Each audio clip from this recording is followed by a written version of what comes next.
who gave me the opportunity in 2018 and who gave me the opportunity again in 2022. Because at no point in time did I fool or delude myself that I got there by myself. So an election is like an equation. I believe the whole world can be brought down into mathematics. I mean, we go binary, ones and zeros, sir, and you see things, images on TV. Ones and zeros, and my voice can go down a telephone line and come on the other end, sounding just like me. Ones and zeros, sir, and a radar could read a hurricane.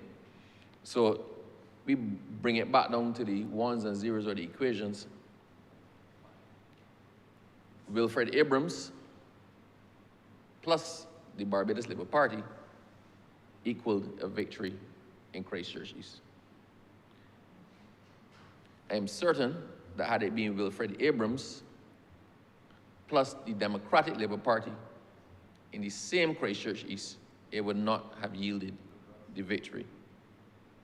So if at any point in time we change the equation, then it was not what you presented to the voter to give you the equals of victory. Now, why is that important? This legislation, this anti-defection provision in the Constitution, is not about stopping people from crossing the floor. You are free to cross the floor. It is your right, freedom of association, you are free to cross the floor. But what it says is, we must respect the integrity of the process. We must respect the dignity of the vote. And we must respect the will of the people as articulated through the election results. So if anybody, for whatever reason, wishes to cross the floor, then please go ahead. But do so knowing that you have to go back to the same people to ask them for renewed mandate for you in your current position. Ask them to vote for the new equation. You plus a new party, or you plus independent, and see if they will take you then. Now, sir, we've heard a whole lot of discussion in relation to the legality, in relation to why you're doing it, in relation to everything. And I will take this opportunity now to explain some of the concepts that people might have been slightly misguided on. If we start by agreeing, as everybody seems to have agreed, that if you cross the floor, you should go back to the electorate. Nobody that spoke here today at all disputed that. If you cross the floor, well, as a sitting MP, you should go back. Your seat should be vacated, you should go back to the vote. I don't think anybody disagreed either, but if you resign from the party, you should go back and seek a fresh mandate.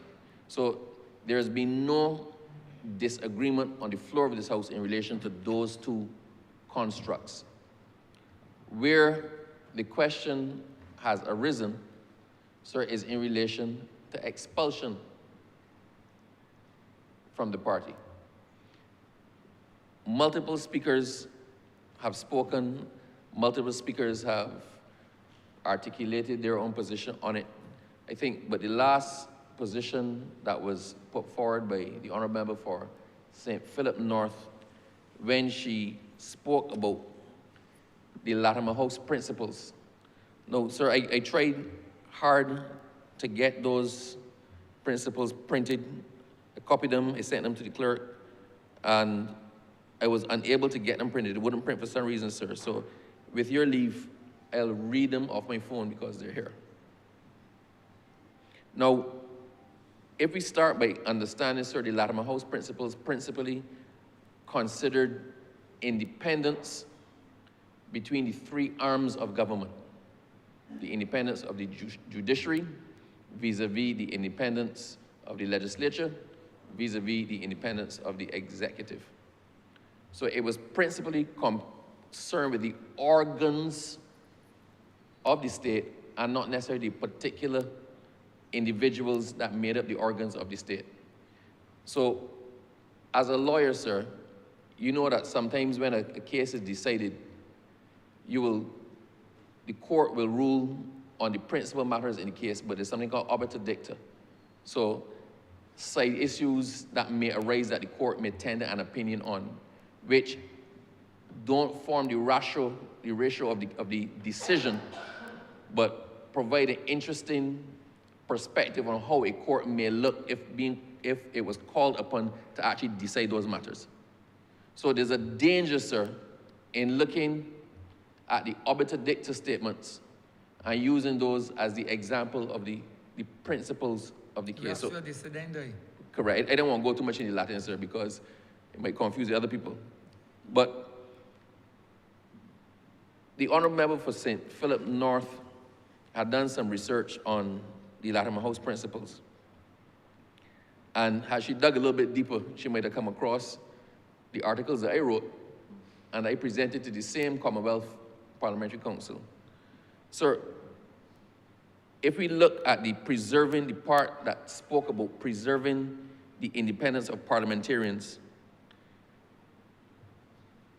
it sought to reaffirm Article 9 of the Bill of Rights of 1688. 1688. So when that was done, and that was contemplated, that was back in 1688. We also need to factor, sir, that every country in the Commonwealth is not the same. So the rules, the things that we take for granted in Barbados, that our structures operate, that our systems work, it is not so in the rest of the Commonwealth. If we even use the example, sir, of the difference in thresholds, in India, for example, you can be expelled from your party simply by voting against the party line. If the party has decided to take a particular line on this, and you vote against it once, you can be expelled. We don't purport to do that, or propose to do that here, sir, in Barbados. So, in the same way that we don't hold to that simple principle, the ratio, the philosophy or the thoughts that informed this comment was a broad-based approach to the governance in relation to the entire Commonwealth, including places where there's a lot of corruption and there was need to make those adjustments. No, I'll just read it, sir, because there's a point to be made in reading it. So it was reaffirming the Article 9 of the Bill of Rights, 1688. And this article provides that the freedom of speech and debates of proceedings in Parliament ought not to be impeached or questioned in any court or placed out of Parliament. And bear in mind, sir, this is so old that freedom is spelled F-R-E-E-D-O-M-E, and Parliament is P-A-R-L-Y-E-M-E-N-T. So that should show you exactly how far back this came from. It speaks, sir, about security of members during the parliamentary term is fundamental to Parliament, to parliamentary independence, and therefore the expulsion from members from Parliament as a penalty for leaving their parties or floor crossing should be viewed as a possible infringement of members' independence. Anti-defection measures may be necessary in some jurisdictions to deal with corrupt practices. So this starts by saying, even for floor crossing,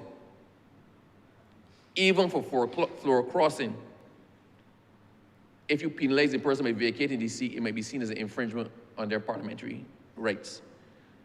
Sir, it says laws allowing for the recall of members during the elected term should be viewed with caution as potential threats to the independence of members, and the cessation of membership of a political party itself should not lead to the loss of a member's seat. So this is pretty much suggesting that there should be no action taken at all for members who are expelled, members who are recalled, or members who cross the floor. So we can't have it both ways. You can't pick and say that out of this, in the Latimer House principles, we choose to accept that floor crossing should go back, should lead to vacation of the seat, but cessation of membership in a political party should not. That is the danger, sir, in taking things out of the context in which they were meant. Now, if I get to another thing, sir, I have heard over and over it being said that the Constitution does not recognize political parties. And it was also asked by the Honourable Member for St. Philip North, why did we do this by way of a constitutional amendment as opposed to doing legislation specifically dealing with crossing the floor and whatnot? Sir,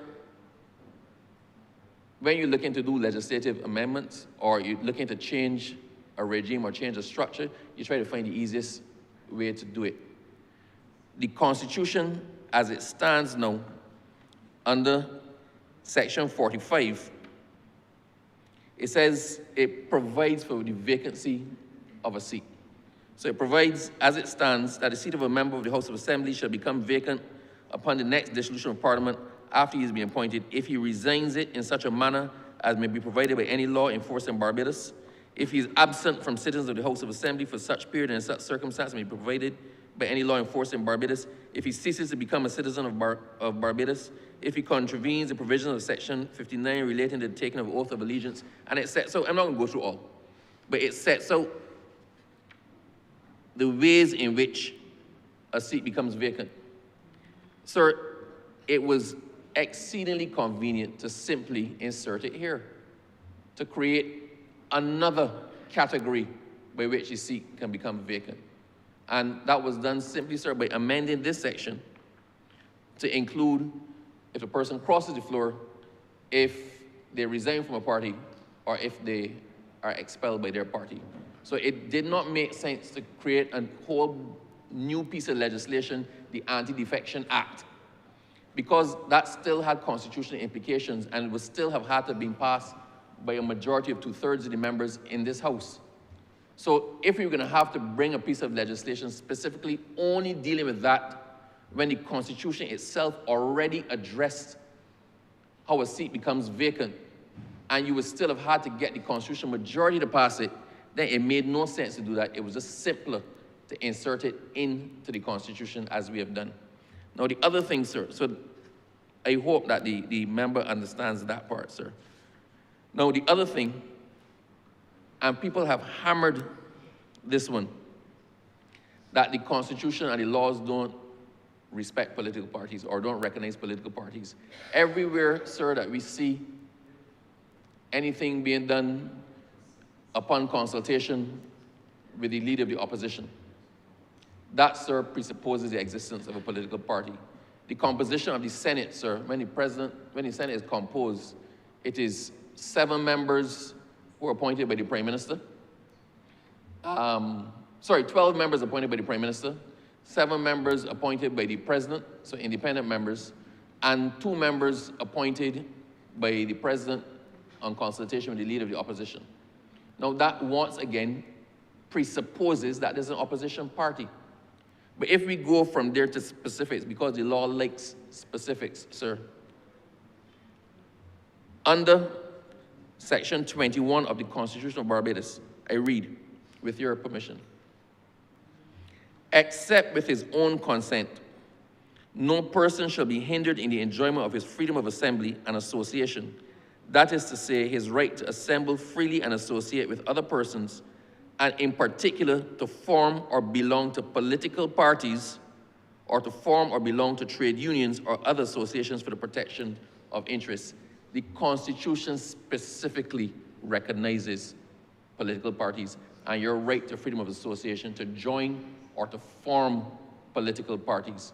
So I do not agree at all with anybody who says that persons are elected in their own right and there's no recognition under the laws of Barbados of political parties. I read this again, sir, because this has been a pillar for the persons who are opposing this piece of legislation.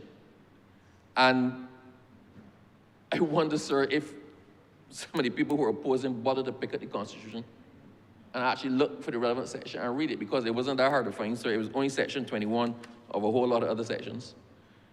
I read it again, sir. Except with his own consent, no person shall be hindered in the enjoyment of his freedom of assembly and association.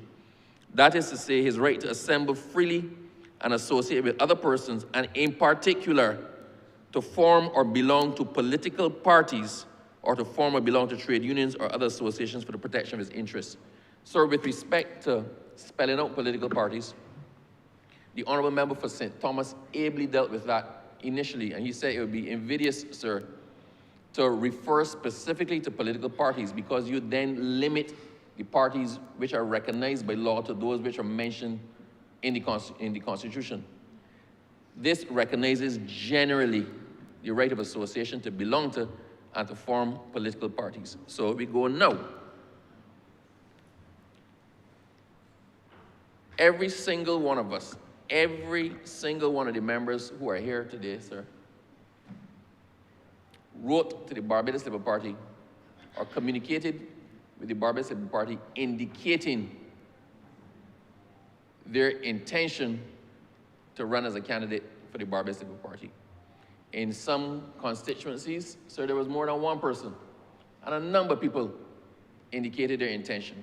And there was an internal vote where a nomination process was had, the persons were nominated, they were seconded, and then they competed against each other according to the rules of the Barbados Labour Party to secure the nomination for that party. Every person who emerged as a successful nominee for a branch then had to be approved by the National Council of the Barbados Labour Party. So every single one of us who contested the election was ratified by the Barbados Labour Party as a candidate. Not one person who appeared on the BLP ticket or not one person who is here did so without seeking and obtaining the ratification from the Barbados Labour Party. It is invidious, sir, having gone through that process where you came to the party through its rules, you applied under its rules, you got approval according to its processes, and then you signed the covenant, signed the manifesto as one of the candidates saying this is our oath to the people of Barbados, this is our solemn covenant to the people of Barbados, to then come and say afterwards that the fact of your election as a Barbados Labour Party candidate should not carry weight if you decide to cross the floor because you were elected in your own name and the ballot box, the ballot did not have Barbados Labour Party on it. I know, sir, in the canvassing, as I introduced myself to new voters, because by now, the people who were there before know who I am. I said, I am Wilfred Abrams, the Barbados Labour Party candidate for Christchurch East, and I'm asking for your support. When we did canvassing, sir, on behalf of other MPs, we went into their constituency, and I said, I am Wilfred Abrams from the Barbados Labour Party, seeking your support for our candidate X or our candidate Y. Not X or Y by themselves. I identify myself as part of the parliamentary, of the party unit, and canvass the support for the person as the representative of the party into the next election. So it's about fairness. Every single one of us did it. Every single one of us at some point in our speech said, vote for the Barbados Labour Party, vote for me. Vote for leadership, vote for me. I heard an innovative ending that I copied, and I said, if you don't vote for party, and you don't vote for individuals, vote for Barbados. If you vote for party, vote for the Barbados Labour Party. If you vote for individuals, please vote for me. There is no confusion by anybody who went in to place that X as to who they were actually voting for and what collision of circumstances they were voting for. They were voting, go back to the equation, X plus Y equals victory. William Duguid, Christchurch plus Christchurch West equals victory for Barbados Labour Party. Colin Jordan plus St. Peter equals victory for the Barbados Labour Party. Sonia Brown plus St. Philip North equals victory for the Barbados Labour Party. When you look at the rationale for anti-defection legislation, the anti-defection legislation is never stated as being to stop persons from crossing the floor, right? It's not stated as being to stop persons from crossing the floor. It is usually stated that it preserves the democratic process, it preserves integrity of the process, it ensures political stability, it respects the electoral mandate. All these things are above the individual and even above the party. These concerns are leveled at the philosophy of government, the philosophy of political stability, and the philosophy of respecting the electoral mandate. It is almost vain. It's almost vain, sir, for someone to expect that having come into government on that philosophy, that you can discard the philosophy and its moorings and its associations and say, I still wish to continue in my seat. Sir, I have heard people in the campaign say, you know what, I ain't gonna vote for X, or I would not vote for X, but me is my girl. I would not vote for Y, but I support the Barbados Labour Party. Those persons express their intention. There are some core supporters of the Democratic Labour Party, sir, core, who will never vote anything but Democratic Labour Party. So they give the vote to their candidate based solely on the fact that they're from the Democratic Labour Party. If I may inject a little bit of humor, sir, the first ever day I canvassed in my life, I was canvassing for Hudson Griffith in the by-election after the death of David Thompson. And they put me to canvass pool number two. I went and I parked on the bottom of the gap, at the very bottom of the gap.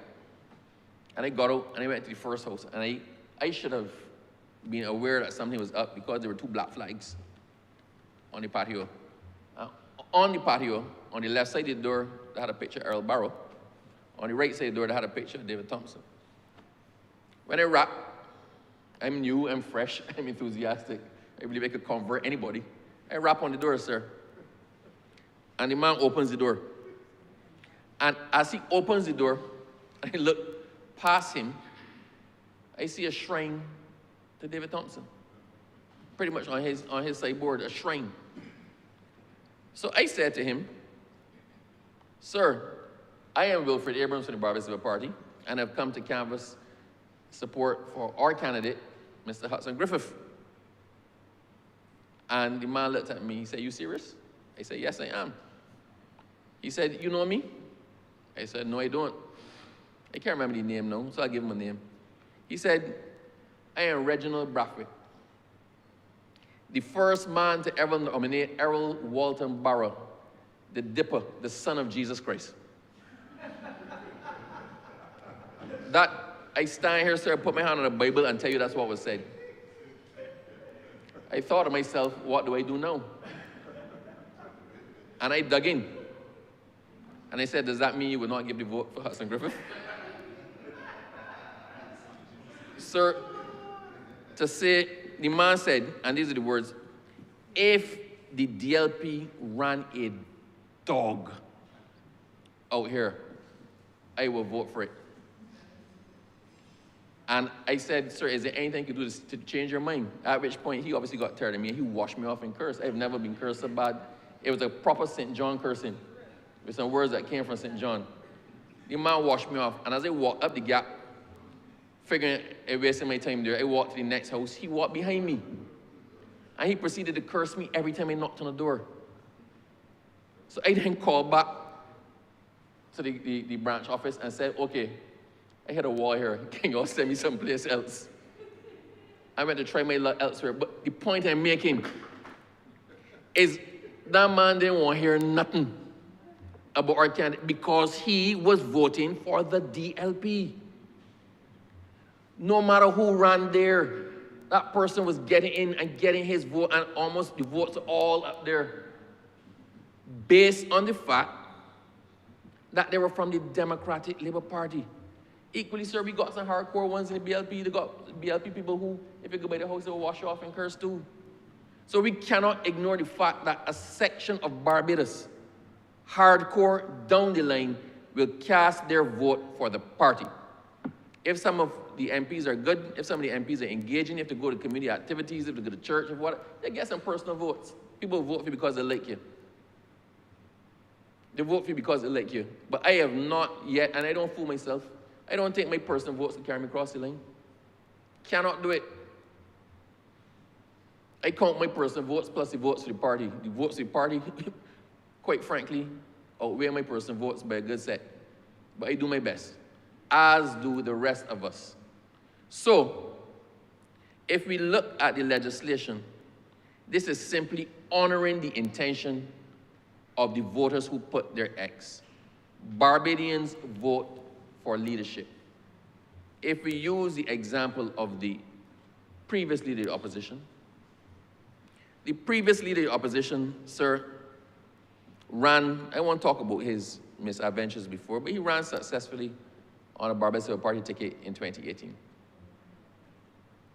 And he came back and ran successfully on a Barbados Labour Party ticket in 2022. Having run successfully on the Barbados Labour Party ticket, he sought to change sides. He crossed the floor literally in the crossing the floor sense. He went and sat on the other side and took up the position as a leader of the opposition, having joined the Democratic Labour Party. We all heard the public comments. Almost everybody said he should go back to the electorate. There was no voice that was not self-serving from that side that was defending the crossing of the floor in those circumstances. I would hazard a bet that if he had contested the last election back in the same Christchurch South, he would have lost. And I think he understands that he would have lost, which is why he sought his fortunes elsewhere. He sought his fortunes in what should have been the safest seat for a Democratic Labour Party candidate. I don't think any leader of the Democratic Labour Party ever lost his seat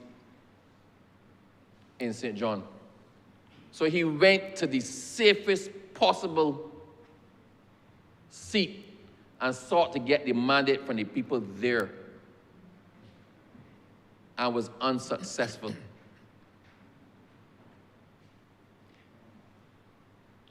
If that does not explain everything as why you should go back to the people of Barbados for a renewed mandate in crossing the floor or resigning or being expelled, I don't know what is. Because if you are so comfortable and confident in what you're doing and you believe that your personal power and vote pull is so significant, then this should not trouble you at all. These provisions should not concern you at all. You said, I no longer wish to align myself with X party, and I am so confident I'm prepared to take that chance. Let me go back to the polls. Nobody, the fact that we're arguing this means that almost everybody, including the persons who are arguing it or who have concerns about it, recognize that their personal brand will not survive the test if going back to the public for a mandate having crossed the floor or running on a ticket different to the one you were elected under. Now, sir, if I go through the actual terms of the legislation, sir, what does it do? Well, we are going to seek an amendment, sir, when we get into committee. 45D1, which currently states that where circumstances referred to, in inserting into section 45, the additional categories that will cause the vacation of the seat, we insert, if he, the person, having been a candidate of a political party and elected to the House as candidate of that political party, resigns from that political party, is expelled by that party, or crosses the floor. So I think that's clear, and I've already explained why we're going with all three. We also amending the section, sir, 45D. So vacation of the seat where the member resigns, is expelled, or crosses the floor. Where the circumstances referred to in section 45(1)H arise, that's what I just read. The leader, it currently says the leader in the House of the party as a candidate of which the member was elected, but that is going to be the leader of parliamentary business of the party as a candidate of which the member was elected, shall inform the speaker in writing of those circumstances. So the leader will say, this person has crossed the floor. Mr. Speaker, I wish you to make a declaration in that respect. The leader will say, this person has resigned from the party. Mr. Speaker, I wish you to make a declaration in that respect. The leader will say, Mr. Speaker, this person has been expelled from the party.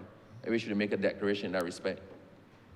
And you, sir, at the very next sitting of the House, after being so informed, shall make a declaration that the member has resigned from, or has been expelled by the party, or has crossed the floor, as the case may be. Now, sir, if the member has crossed the floor, straight away, the seat is vacated. If the member has crossed the floor, straight away, the seat is vacated, and we go to a by-election. Where the declaration is that the person has been resigned or been expelled from the party, then that person has 14 days within which to contest the declaration that they've been expelled from or resigned from the party, sir. If they do not contest it, they're deemed to have accepted it, and the seat is vacated again.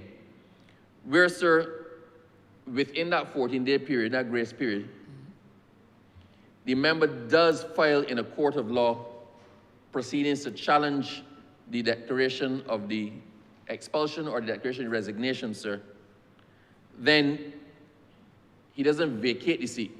He loses his right of audience. So while the proceedings are pending, he cannot appear in the House and speak from his seat. But in all other respects, until the court rules on it, he continues as the elected member for that seat. That changes only on the decision of the court in that respect. If the court decides that he should not have been expelled, or he actually did not resign, then he retains his seat in the House. If the court upholds the fact that he has been expelled, or he has resigned, then the seat is vacated and we go to the by-election, sir. I'm trying to explain this carefully so that people listening can actually picture it and understand where we're going, sir. And that basically is it. That basically is the substance of what we're saying.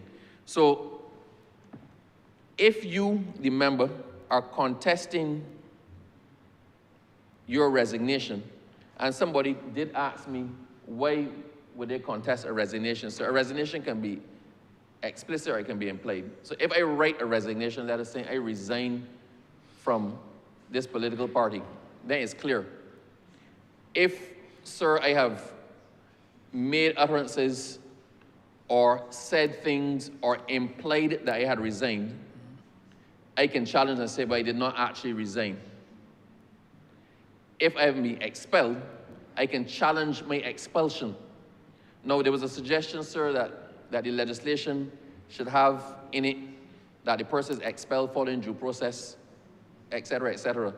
But, sir, the Constitution assumes that due process is followed. So on a breach of any constitutional right, one of the first things you look at is the due process. Was everything that was done, done?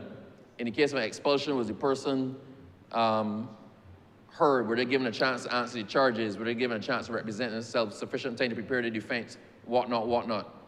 And it follows closely the provisions of the Administrative Justice Act, but this not being a public body, a political party not being a public body, it doesn't fall under the AJA, but the same principles of natural justice, sir, will actually apply to the proceedings that led to your expulsion or the proceedings that led to the determination of your resignation. So the other thing as well is that person's question if the court takes such a long time, then there should be a need for a certificate of urgency in there or something to make the court operate faster. But it is generally known, sir, that constitutional provisions are always certified as urgent. And the court treats them as such. Constitutional matters take priority over other matters. So it was deemed, if that is the existing case and you put it in, put any of those provisions, either treat it as urgent, if you put either of those provisions in, it would suggest that the same did not hold true for the other provisions of the Constitution. So it was not necessarily complicate things because they're already there, right? So, sir, it is, at the end of the day, a relatively, this is probably one of the most simple adjustments we're going to make to the Constitution to correct an existing situation. But as my honorable friend from St. Michael's South said, it is perhaps one of the most important because it does not simply touch and concern the member who is affected. It touches and concerns the will of the people who put him there. We always say, the Prime Minister made a point of saying it, if it be the will of the people and we're elected, we will do X. She was clear to not take for granted the will of the people because ultimately it is their will. So by the will of the people in Christchurch East, Wilfred Abrams of the Barbary Civil Party was elected to represent their interests in the House of Assembly, and I eternally thank them for it. However, if I cease to become a member of the Barbados Civil Party, was it the will that Wilfred Abrams, independent, or Wilfred Abrams, DLP, enjoy the same confidence? There's only one way to figure that out. You will only know that in one way.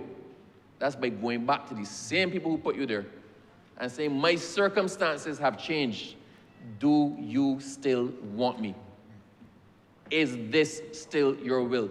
It should not be something that you're afraid. If you're brave enough to cross the floor, then go right back to the people who put you there. It is only fair. Otherwise, you are disrespecting entirely, sir, their mandate. Now, sir,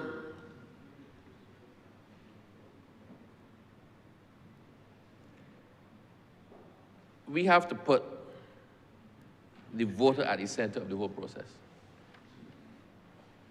right? The elections, sir, are about the will of the people and about the will of the individual voter. 1 + 1. For me, sir, I had to get 1 + 1 + 1 to make over 3,000 and something votes. So 3,000 and something individuals voted for me. People didn't vote in blocks. So it wasn't that 10 people, one person went and cast a vote for 10. I had to convince a whole set of people to go there and put the vote. It was not about me. It was about their choice as to who to represent them. In the history of Christchurch East, sir, we've had Sir Richard Cheltenham, who we honored yesterday. We've had Edwin Talma. We've had Dennis Lowe. We've had a whole set of people. Reginald Farley. The will of the people spoke. The people spoke their will over and over in putting persons there and changing persons according to who they wanted or what they thought represented their best interests at any particular time. If we as the persons entrusted with that seek to change any of the things that we represented as being our ethos, as being our philosophy, as being our platform, then we owe it to the persons who paid for our election with their vote to go back to them and tell them things have changed. In law, sir, there's something called misrepresentation. If I say I will do X, and I say I will do Y, there's a contract, it's a binding contract. And you pay me to do X and to do Y, and I do other than X and Y having accepted your payment, that's misrepresentation. And it can avoid the contract. Our election sir, is bought by the votes of the people. It is a contractual arrangement. I offer them myself and my platform and my party, and they accept me by virtue of their vote. If I change the terms and conditions of which their vote paid for my election, and I purport to continue, I have misrepresented myself and what I stood for. To avoid that misrepresentation, the only thing you can do is go back and say, the contractual terms have changed. These are the new contractual terms. You're still willing to pay for it? You're still willing to give me the vote? Sir, I hope that I've made it really clear. What I will say as well, sir, and for those who, there has been some concern about the threshold for expulsion.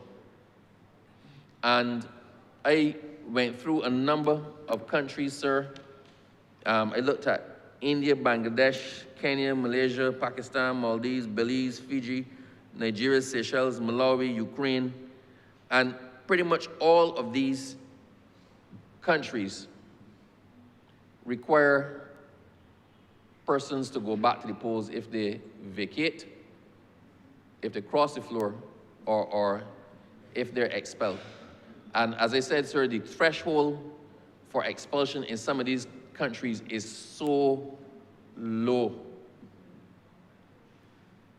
It is so low.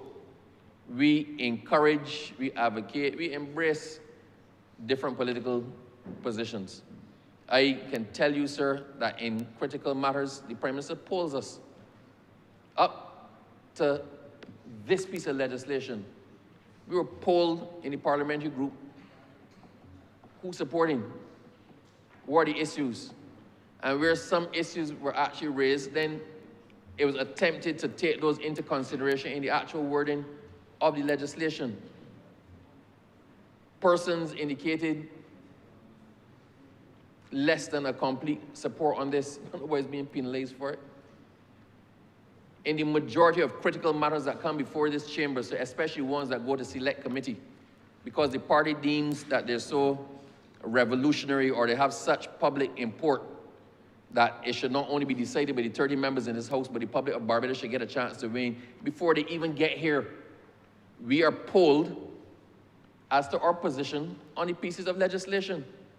And in many instances, when the poll happens and persons tender their opinions, their objections, if they have critical objections to it, then invariably those objections are factored in to the actual legislation that comes here to then go to the people of Barbados.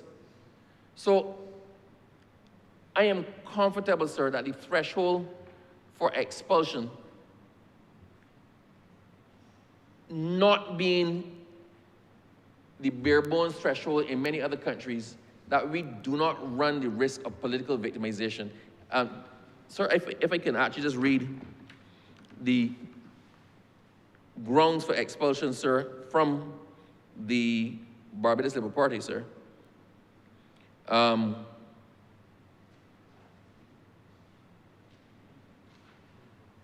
This is probably trying to get things printed, sir.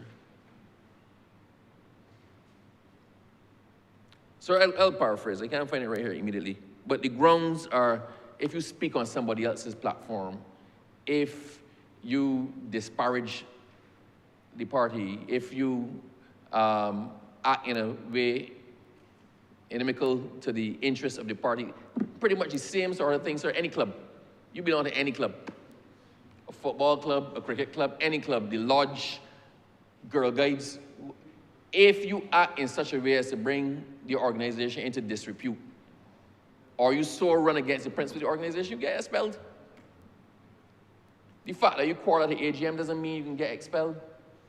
The fact that I might like the honourable member for St. Thomas as the treasurer and not the honourable member for the city, and I might vociferously support the honourable member for St. Thomas as treasurer, and he doesn't get it, and I carry on the fact that he should have gotten it, doesn't mean I can get expelled.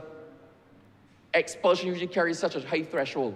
And once again, even your expulsion, even in a private organization, your expulsion, you're expected that the rules of natural justice would have applied to your expulsion. So it's not that people get vexed, sir, and we have a cuss out, and then somebody says, you gone. No matter how bad that cuss out is, you gotta pause, you gotta serve the person a written notice of the charges against them. You have to give them ample time to prepare the defense and an opportunity to be heard. If after all of that, sir, 2/3 of the member of the party vote against you, then, sir, you shouldn't be there, truthfully. I'm being serious. If you get to the point of getting 2/3 of a disparate amount of people, a diverse section of people, to vote for your expulsion, then, sir, quite frankly, your interests and the party's interests are no longer ad idem. They're colliding to the point where it is impossible for you to continue. I think that will satisfy, sir, the irrevocable and irretrievable breakdown of the union between you and your party. So, sir, having said all of that, oh, the last thing, sir, it was raised by the Honourable Member for Christchurch West that this does not contemplate coalitions or independence or whatnot. Sir, I accept that. I accept it does not. Many other pieces of legislation do. This deals with the situation that obtains now, and it was intended in drafting this that all of the other considerations will be taken into account in the final draft constitution. So if things are raised, matters are raised, we see a need to relook this. If there are other considerations to come, and if we're planning for the future, then those can be crafted into the new constitution, which the Prime Minister has told me and instructed me, come hell or high water, must be in place well before November 30th this year, our 60th anniversary. So it must be completed in such a manner as to go back to the public, have full public discussion and discourse on it well before November 30th, 2026. So by November 30th, 2026, all of the other concerns and scenarios that can arise would have been addressed, sir, in the Constitution. We go back to the public with it, and the public, if it's not satisfied, can have its vent then, and it be taken into consideration. So this draft was meant to just address the current situation right now until we can fully redraft the Constitution and take all the other matters into consideration. So I hope, sir, that I've explained that everybody can understand, and I hope that I've allayed the concerns of the Honourable Member for St. Philip North. And, sir, with that, wish to conclude the debate on it, say I am firmly in support of this and beg that this be read a second time. I thank you.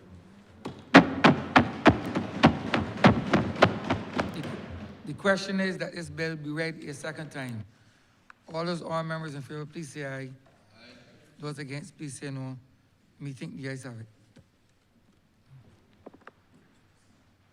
I beg that you do not leave the chair and House resolve itself into committee for further consideration of this bill.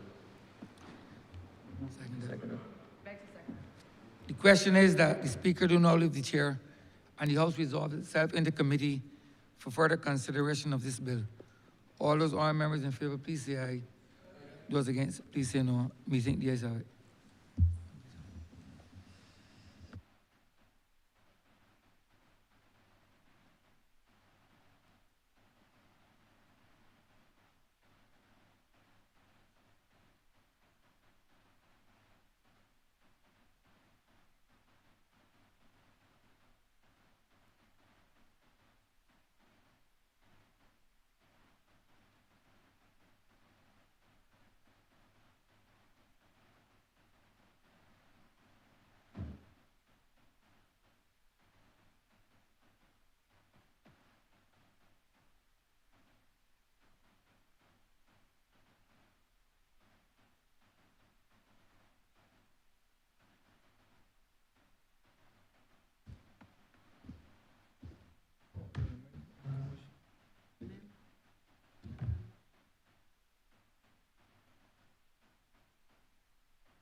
This Honourable House is now in committee Mr. Chairman, clause 1. Perfect. Mr. Chairman, I beg to move that clause 1 to stand part. The question is that clause 1 stand part. All honourable members in favour, say aye. Aye. Honourable members against, say no. Methinks the ayes have it. Clause 2.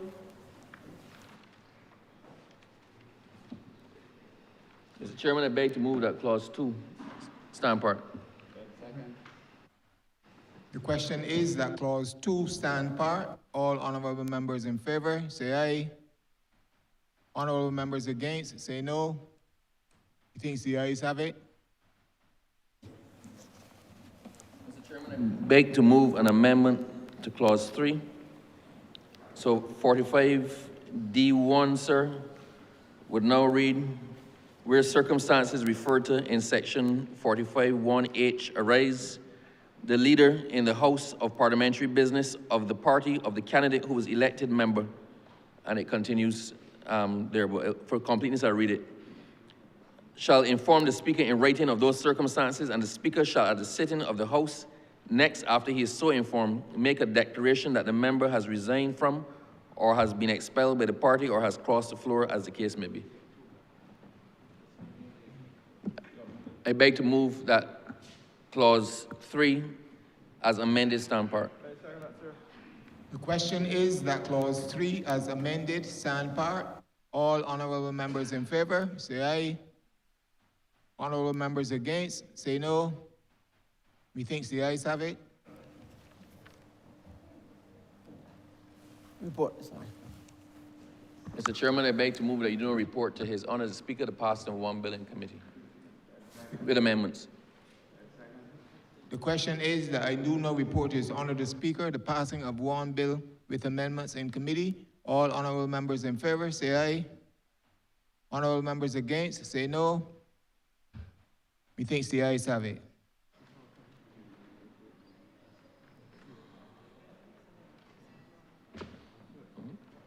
Committees has reported the passing of one bill with amendments in committee. Honourable Member for Christchurch East.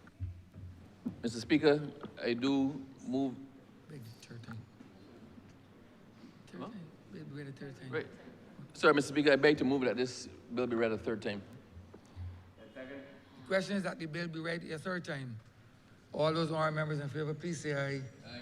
Those against, please say no. Methinks the ayes have it. Honourable Member for Christchurch East. Mr. Speaker, as this bill requires a Sorry, Mr. Speaker, I beg to move that this bill do not pass and be cited as the Constitutional Amendment Act 2026. Mr. Speaker, as you are aware, this bill is being passed under Section 49(2) of the Constitution, and therefore requires the 2/3 majority, and we need to have a voice vote. This bill requires a 2/3 majority, so there needs to be a vote.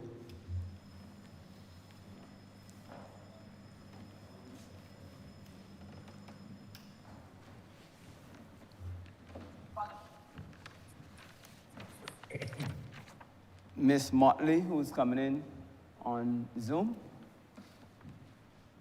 Aye. Ms. Bradshaw. Aye.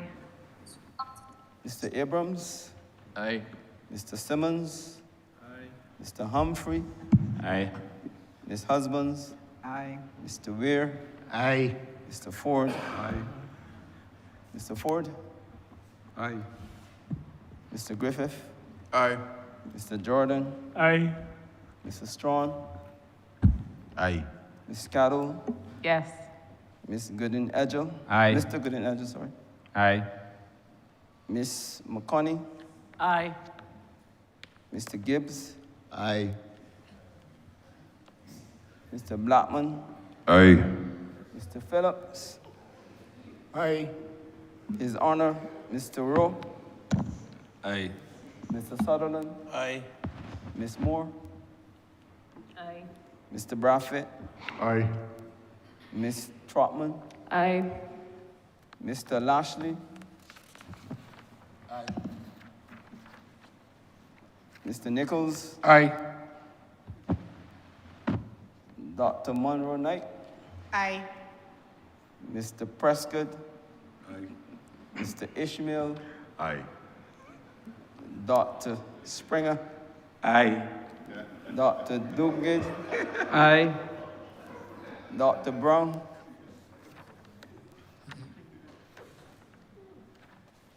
Mr. Speaker, the results of the division: 29 honorable members voted in favor. There was 1 absentee. And therefore, this bill, having had 29 members voting in favor, passes the 2/3 threshold required by the Constitution. This bill, having reached the required threshold, now stands passed.